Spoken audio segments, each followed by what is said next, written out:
Hi, welcome back to the vlog of Inward Markings. My name's Joe. This is chapter 26. If you go to inwardmarkings.com, you'll see the link for the YouTube channel, but you'll also see the link to the Instagram account.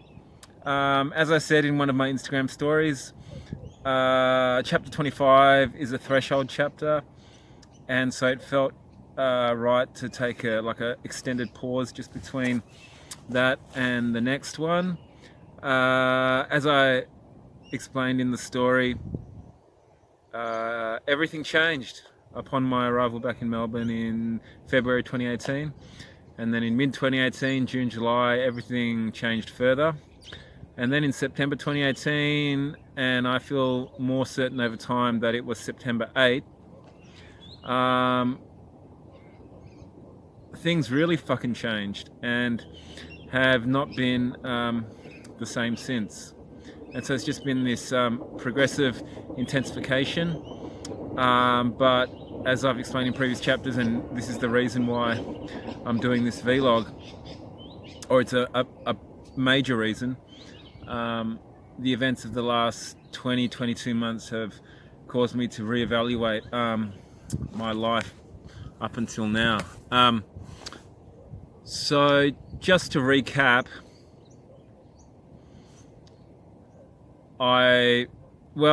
in hindsight, the universe led me to a particular non-meat restaurant, non-animal product restaurant in the inner north of Melbourne. Everything, just like with what occurred with my drug use, everything kind of just worked out so that I was led to this particular place on September 8, early September 2018. And while seated at that restaurant, suddenly and without expectation, and I was lucid, I had not drank any alcohol and wasn't drinking any alcohol at all during that period of my life. All of a sudden, every feel-good chemical in my body, and ones that I don't think I'd experienced previously, flooded my entire body to the point that I was unable to keep my head up and continue eating my meal. The food was delicious, still is, and I'm very, eating comes easy to me, but yet I struggled to complete my meal. One of the songs that was playing during that experience was Celebrity Skin by Hole. That's something that I distinctly recall, and that just further intensified what I was feeling because I've loved that song for so long. And I struggled to keep my head up. It was a form of incapacitation. That's the only way I can describe it now. And a staff member came over to me and asked if I was okay. The thing about it was that I was incapacitated and unable to keep my head up, but it was like completely pleasurable. But that was also combined with just astonishment and a sense of shock as well, because it just suddenly hit. And what was also curious about it is that one particular staff member I talked about in the last chapter, every time she came in my proximity, the chemicals would just flow more intensively. And so, because it was kind of like an ambush, if you like, excuse me, I was, struggling to keep up with what was going on. It was incredibly overwhelming. After that staff member asked me if I was okay, I kind of looked up at just like in this, just like ecstatic, like not ecstatic, but blissed out state. Just the energy in here is so intense, and then kind of went back to having my head drooped over my meal again. I just could not maintain posture. I don't know, maybe this is part of my upbringing, but I plowed through that meal. I just did everything I could to finish it. It didn't feel right not to eat that meal. So there was, my cognition wasn't completely banished. And then I said to one of the staff, "Oh, look, I've just got to go." And Fuck, I cannot even remember if I paid. Did I pay? Fuck, I have no recollection of paying. I must have. Grabbed my stuff and yeah, just like struggled. I guess staggered's the word. Staggered out the door. But yeah, did remember to get my scarf and jacket.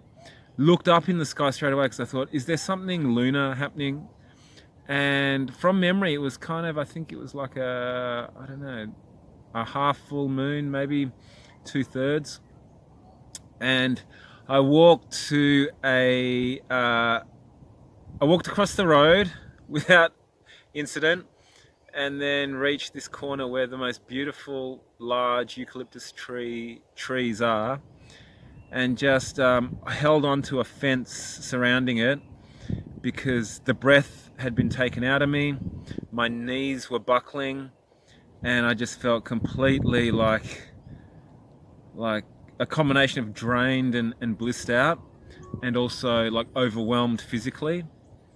And I wasn't sure if I could actually get home. I was on foot, and this fence and trees were in a back street across the road in the area, and just gingerly and gradually walked down this back street. And thankfully there weren't cars and lots of people to negotiate.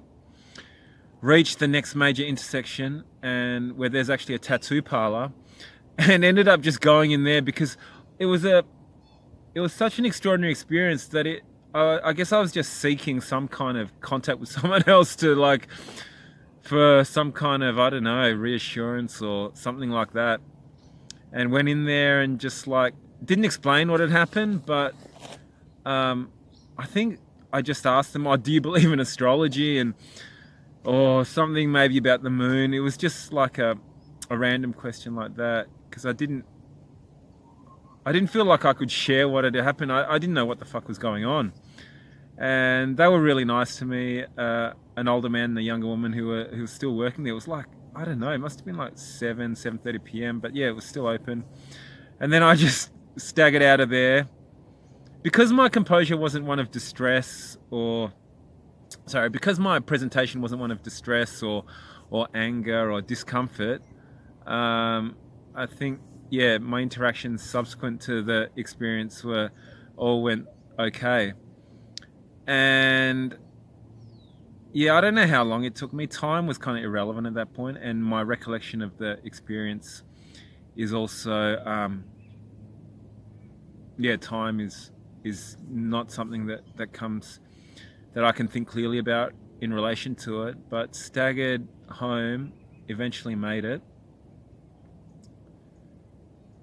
and yeah, eventually caught back my breath. I started to regain, I guess, my normal state at that time. And I have no recollection of like what happened after I got home, or even waking up the next morning. But what I do know, because this thing I wasn't documenting at the time, these things were happening to me. It was like, yeah, I wasn't like going, oh my God, this is life-changing, even though it is, and I should have, twigged to it. But I don't go out into the world looking for experiences like that or things to validate, ideas that I'm not even aware of at that point. And like I said, everything really fucking changed, and the world became kind of new to me again. And as I said before in previous chapters, my brain was rearranged. It was a complete neuronal rearrangement. That entire experience, without any external, without any use of any kind of drug, caused a permanent shift in my being. And and I'll talk about how things have gone since then in the next chapters. See ya.